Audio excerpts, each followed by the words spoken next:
Welcome back to Movie Recaps. Today I will show you an adventure, drama, fantasy film from 2017, titled The Shape of Water. Spoilers ahead. Watch out and take care. The film begins with the dream of the main character, where her reality is submerged in water, reflecting her dual nature, which will be revealed fully throughout the story. Her alarm goes off and everything returns to normal as she wakes. Elisa Esposito, a mute woman that lives an uneventful life, starts her wake-up routine before work by running the bath and putting some eggs in boiling water. As the timer for the eggs ticks, she takes a refreshing bath. Later, she packs her dinner and makes an extra plate for her next-door neighbor and close friend.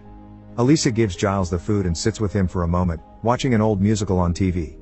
They both enjoy the dancing, and when she leaves, Elisa dances in the hallway on her way out. Leaving the building, she runs into her landlord, who also runs a cinema theater in the building, then proceeds to the bus station to catch her ride to work. Elisa arrives at the super-secret government research facility for the night shift, where her co-worker and best friend, Zelda, keeps a spot for her in the line to punch her time card.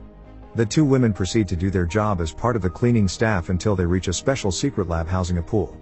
Fleming, the chief of security, introduces Dr. Hofstadler as the main scientist responsible for overseeing the new asset that is to arrive in that lab. As Fleming sets up the importance of the asset, it arrives in a pressure tank accompanied by a government agent, Strickland. While the men from the facility coordinate with him, Elisa has a little look-see in the tank after she hears the creature howling from inside. It reacts to her touch on the tank, alarming Hofstadler of their presence and prompting him to get them out of the lab because the creature had become agitated. The next day, Elisa and Giles go to his favorite restaurant to get key lime pie. Giles has a little chat with the bartender, thinking that he might have a chance with him in the future. In the next shot, he and Elisa are eating the pie at his place, making it apparent that the desert is awful and that he only goes to that shop for the guy. The following night, Elisa and Zelda are cleaning the washroom when Strickland comes in.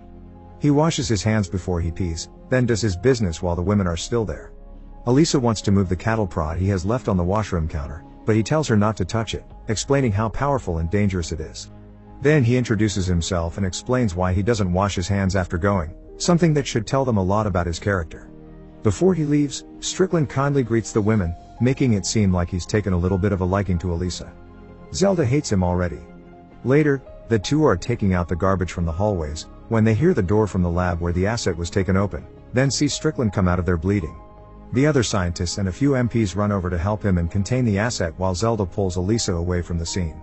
Moments later, as they're eating dinner and talking about what they just witnessed, Fleming comes over to get them so they can clean the lab. When they get there, they find the lab in an awful, bloody state, but they still continue to mop it up. Suddenly, Elisa finds Strickland's bit-off fingers and sticks them in a paper bag while Zelda goes to get Fleming. Elisa finally gets a chance to see and meet the amphibian man they're keeping in there. Zelda comes back with Fleming and Elisa gives him the paper bag with the body parts. The following morning, Elisa tells Giles everything about what happened, but he doesn't believe her about the creature. He shows her the latest ad he had painted, which he needs to take into his former boss and hopefully get paid or his old job back. When Giles meets with the boss, he tells him that he needs to repaint some of the details per the client's instructions. He also tells Giles that he'll see what he can do about his job. That night, Elisa goes to work and heads immediately to the lab to see the creature again. She hears him in the pool and figures out a way to get him to come out. Elisa cracks an egg and it shows up above the water, then she lures him over and he slowly comes out of the water to take the egg. When she tries handing it over, the amphibian man freaks out, so she puts it down, gesturing the word in sign language. He calms and takes the egg, abruptly jumping back into the water. Zelda catches Elisa coming out of the lab and tells her that Strickland wants to see them both in his office. In the next shot, the women are already there for a long and awkward conversation with Strickland, who wants to know even more about them and especially Elisa. He reads in her file that she was left orphan as a baby, and Zelda tells him that Elisa was found by the river, in the water. Strickland wants to thank her for finding his fingers, prompting her to return his wedding band back to him as he explains the surgery in which the doctor stitched his fingers back. He realizes that she's mute, but not deaf, so he asks if the scars on her neck are the reason she can't talk. Elisa doesn't think so because she wasn't able to speak since she was a child. Before they leave, Strickland tells them to keep away from the creature in the lab, which he took from South America and dragged back to the US. He cautions them that while the creature may look similar to a human, that it's still a monster. The women leave when Strickland gets a phone call from a general, informing him that he will be visiting the facility soon. Meanwhile, the creature reminisces over Elisa, repeating the sign for an egg.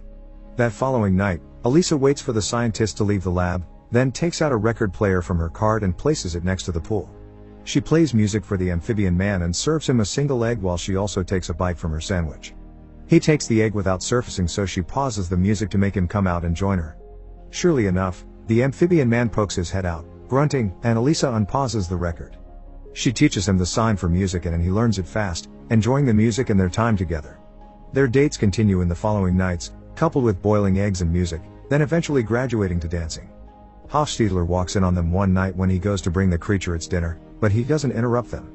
He realizes that he has come upon something significant about the asset, so he contacts his real bosses and meets with them at a separate location. After sharing the password with the security, he's taken to another location to meet with the main Soviet agent. Hofstadler gives him all his notes on the creature and a blueprint of the lab so they can plan its extraction. He's adamant about going forward with the extraction sooner because he thinks that the creature is an intelligent being, able to communicate. The agent promises to pass that along to their superiors. Elisa goes back to work, taking care of the laundry for the facility, where she learns how she can disable the security camera if she needed to. Later, she covertly enters the lab and finds the creature chained up and badly wounded. Elisa wants to help him but hears Strickland coming back and promptly hides in the lab. The amphibian man screeches as Strickland comes back inside. Strickland taunts him and tortures him with the cattle prod remorselessly, disturbing Elisa as well. The general arrives at the lab and is immediately stunned by the size and look of the creature. Strickland tells him that the native tribes in the Amazon where he found it, worship the amphibian man like a god. Both Strickland and the general think that he doesn't look like much of a god when Hofstadler checks him and asks why he's bleeding. The scientist tells the general that the creature can alternate between two entirely separate breathing mechanisms, making him a very special and unique living organism that can help future scientific progress. The general and Strickland make fun of both him and the creature when Hofstadler notices Elisa in the lab. He also realizes that the amphibian man is having difficulty breathing since he's been out of the water for too long and pleads with Strickland to get him back in. Strickland, however, continues with his presentation, telling the general that they need to vivisect the creature if they really want to know more about it. Hofstadler disagrees, and when the creature passes out, he orders the men to take him to the pressure tank, then leaves with Strickland and the general to discuss the next steps concerning the asset. Elisa hears it all and frantically follows them back to Strickland's office, where she learns that the creature will be killed and dissected. Later, Elisa tries to acquire Giles's help to get the creature out of the facility. However, he doesn't want to have anything to do with it, fearing that they'll be breaking the law.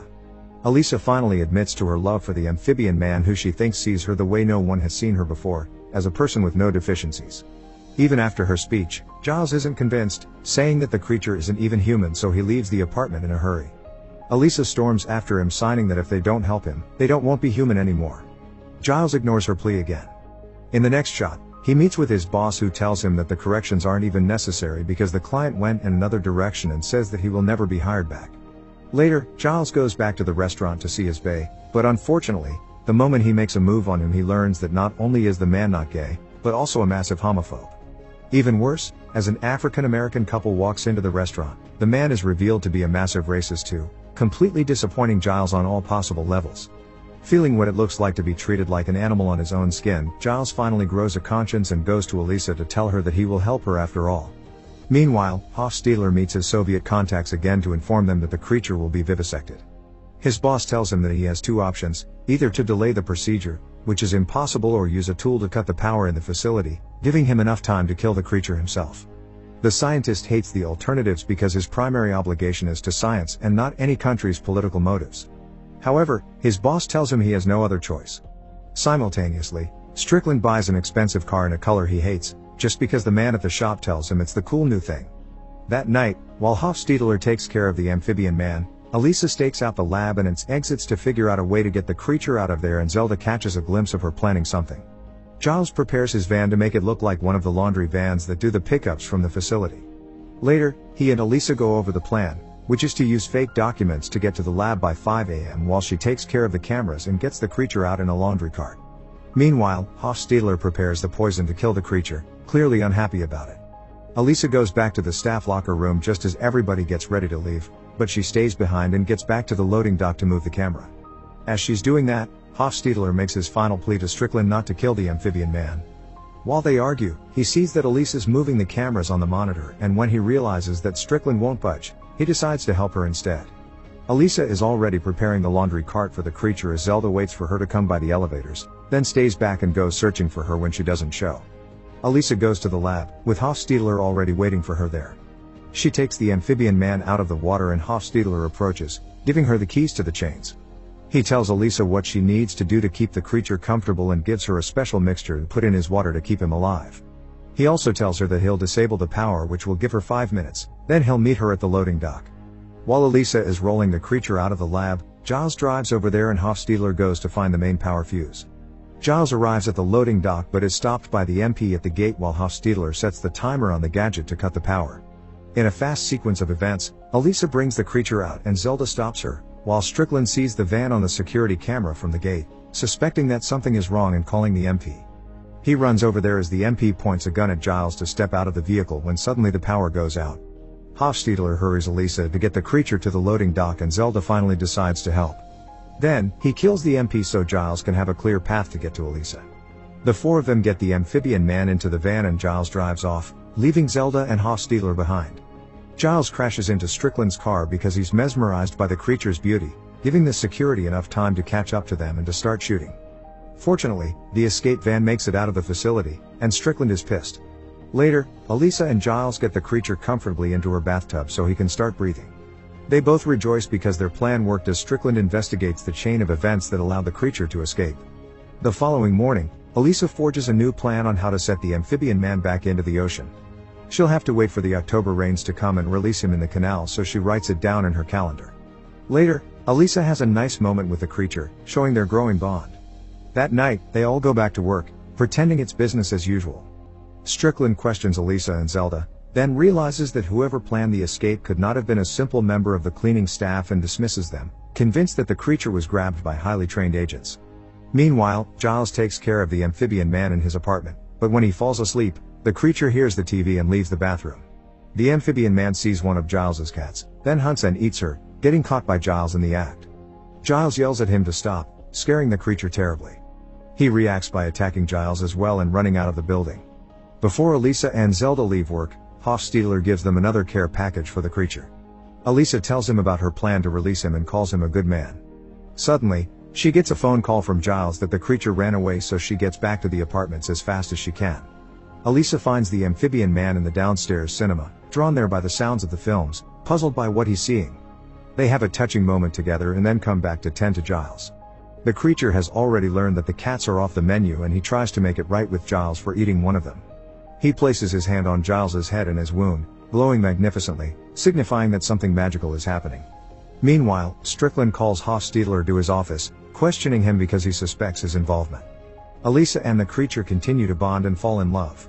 One morning, Elisa accepts his advances and walks into the bathroom stripping her clothes, suggesting they will get intimate together.